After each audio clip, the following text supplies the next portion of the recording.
Hello everyone, मैं Arun sir आप लोगों के लिए एक और क्वेश्चन लेकर आ गए हैं एनटीपीसी का। देखिए एनटीपीसी 2021 में पूछा हुआ क्वेश्चन है। क्या क्वेश्चन है? बहुत बेहतरीन क्वेश्चन है, बहुत कंफ्यूजन करने वाला क्वेश्चन है। ध्यान दीजिएगा। क्वेश्चन है नवगठित लोकसभा की पहली बैठक की अध्यक्षता कौन करता है?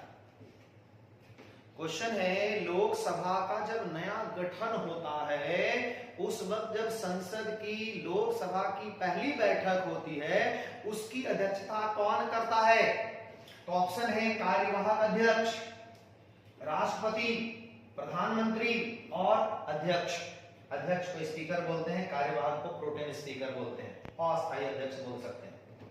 तो कहता है कि जब भी लोकसभा की पहली सरकार बनती है, नई सरकार बनती है लोकसभा में, तो नई सरकार के दिन जब लोकसभा में पहली बैठक होती है, जिस दिन पहली बैठक होती है, इस पहली बैठक के दिन तो कोई होता ही नहीं है अध्यक्ष। अध्यक्ष कैसे बनता है? जब लोकसभा की बैठक हो जाएगी, लोकसभा में अध्यक्ष चुना जाएगा लोकसभा के सदस्यों के द्वारा, फिर जाकर लोकसभा के अध्यक्ष पर कोई व्यक्ति बैठेगा। तो साहब अभी अध्यक्ष का तो चुनाव हुआ ही नहीं है क्योंकि सदन का पहला बैठक है। तब जाकर के सवाल पूछा कि पहली बैठक की अध्यक्षता कौन करता है? तो ध्यान रखिएगा, पहली बैठक की अध्यक्षता कार्यवाहक अध्यक्ष करता है, जिसको हम लोग इंग्लिश में प्रोटेम स्पीकर कहते हैं। एक और नाम है हिंदी में इसे अस्थायी अध्यक्ष। और ध्यान रखिएगा इसकी नियुक्ति राष्ट्रपति के द्वारा प्रधानमंत्री के सिफारिश पर कर दिया जाता है। जैसे ही नई सरकार बनती है तो जिस दिन प्रधानमंत्री का शपथ होता है उसके साथ में 4, 5, 10 मंत्री और शपथ लेते हैं। उसी में से एक व्यक्ति को ऐसा शपथ दिला दिया जाएगा जो वो कार्यवाहक अध्यक्ष हो जाएगा।